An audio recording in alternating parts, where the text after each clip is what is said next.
Hello, my name is Steph, and I'm excited to share with you part of my hometown here, Aurora, Ontario. Let's begin. So here we have my drone, and I'm just in a baseball field. You know, it's clear of anybody around me. And we are going to take off in just a second here. Okay, here we go.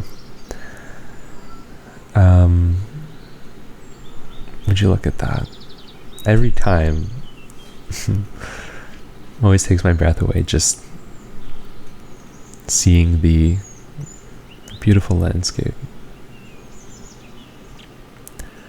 For those interested, I'm shooting with a DJI Mavic Mini, and I think I was in program mode, but now I'm slowing it down. I'm in cinematic mode now, which just means I'm flying slower and with smoother movements. And I'm shooting at 1/60th of a second at 30 frames per second.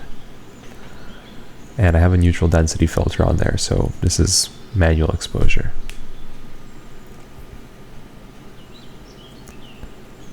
Wow.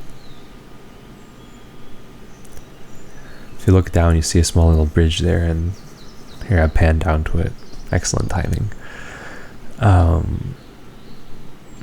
There are paths here, and people walk on them. I've walked on them so many times, both myself, my family, my dogs. And there's this beautiful, just winding stream underneath that carries all throughout the area here. And honestly, I have no idea where this river or stream, I'm not even sure what to call it, where it starts and where it ends. Look at this, just big swirl. It's like a bend. Over here in the top right over there is a dog park. And over here, like this big white building in the center is these two buildings here actually are where the town has some sort of park operations and stuff. I really don't know what specifically. I know that they store some vehicles in this area here. Like I can see like some construction equipment and stuff like that. And look at these trees, like they're so huge. Wow. I wonder, like, first of all, how thankful I am. I just want to stay, like, to be able to see all this and to be able to share it with you. And also, like, it's crazy to think about how many, like, organisms live here. I know it's maybe like a weird thing to say, but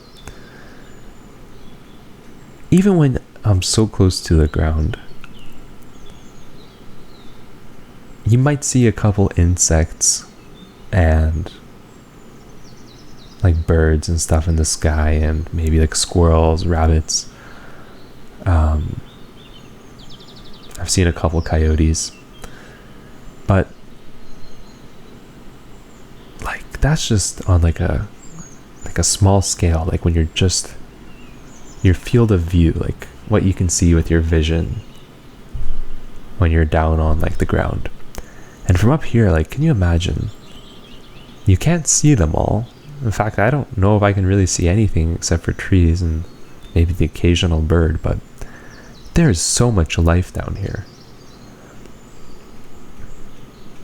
Even the wind, which you can't see, but you know it's there because you see the trees like rustling, even that has so much life in it in some way.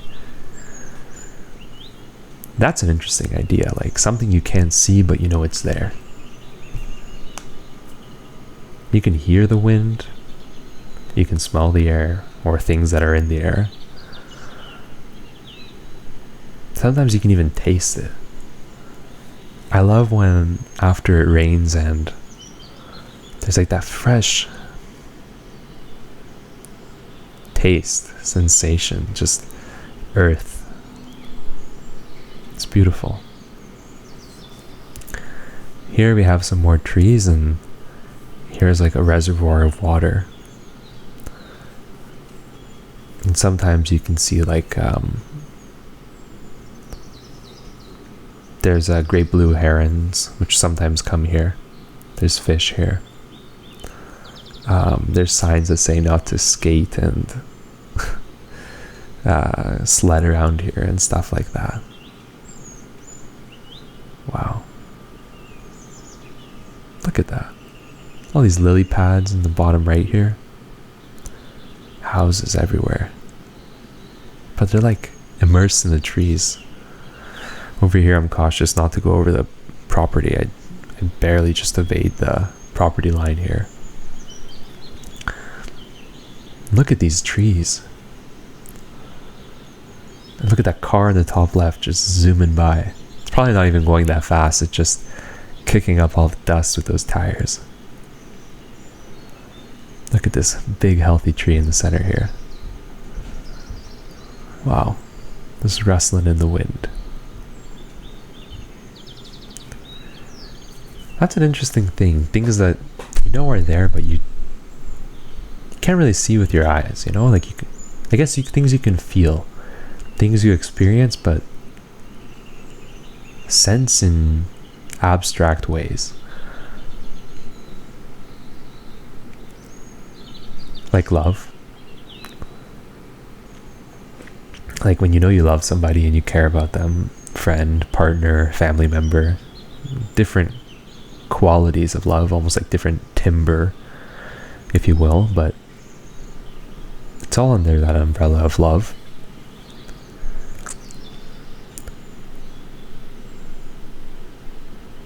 You just know it's there. You can't. It's strange. It's very organic. You can't really produce it. You can try and demonstrate it. Actions, love languages, words, sentiments, gifts, compassion, listening, sharing. But it's not something you can really stick a pin in. You can't really mark it. At least I have trouble with that. You just know it's there and you're just engaged with it. Sort of conversation of sorts. Wow. And even loving things or experiences. Depending on who you are, maybe that's a strong word to say love so almost carelessly in some way, or openly. But I also think there's value in that. To express yourself in some way which is positive and, as far as I know, doesn't really cause any harm for other people. I mean, love is a beautiful thing. To show that you care for somebody, to say I love this view, and to share that with other people. Like these two trumpeter swans, if you see these two little white birds here, maybe they love each other. I don't really know. I see them around here a lot. I think that's another way you can show love, like being with each other and sharing time, space, energy, feelings, experiences. You can see that there's like, I pan down here. Wow. I was gonna say, you can see like the shadows of the clouds that cast over this view here, and it gets darker, I should say. It's still quite bright.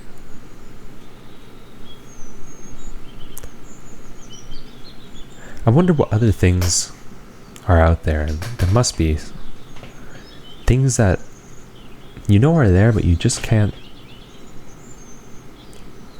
see, can't taste, feel. I guess the traditional senses, in many ways, you can't use. But there's always like an intuition, like a gut feeling.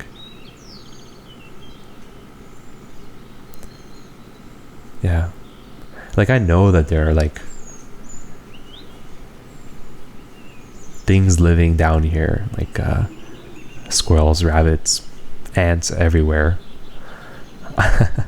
underneath the ground, above, on trees, everywhere, you know. But I can't see it. I guess maybe part of it is experience, like you've just seen it there before and everyone says that they're there.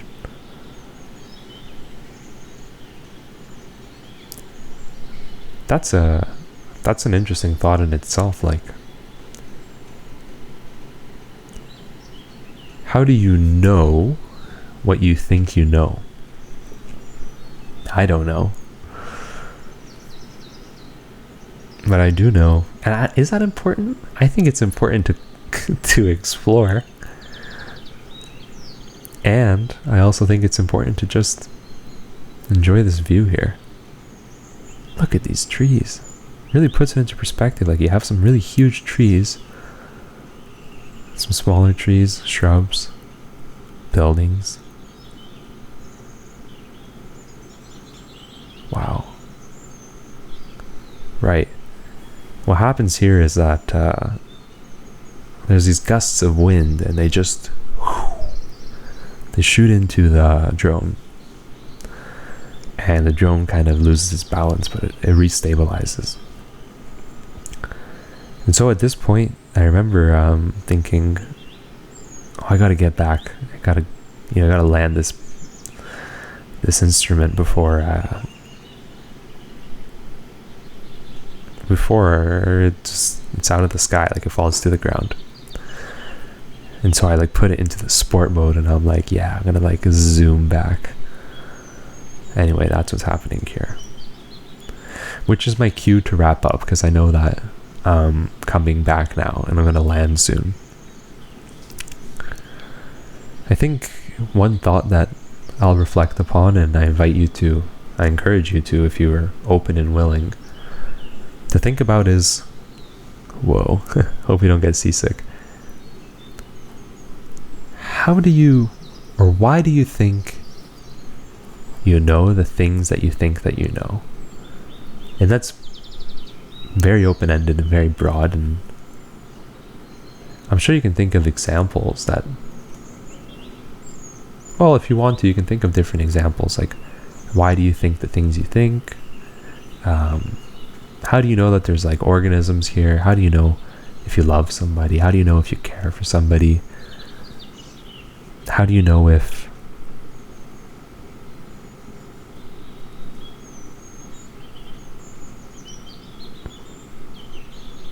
how do you know? Do you ever know? Can you ever know? And I think one of the most important questions just in general is it important? Sometimes, maybe. Look at these dogs. That's me. Anyhow, thank you for joining me on this small little tour. And I hope you're doing well, and I wish you a very lovely day and life with lots of joy and prosperity, and the same for your friends and family as well. Thank you.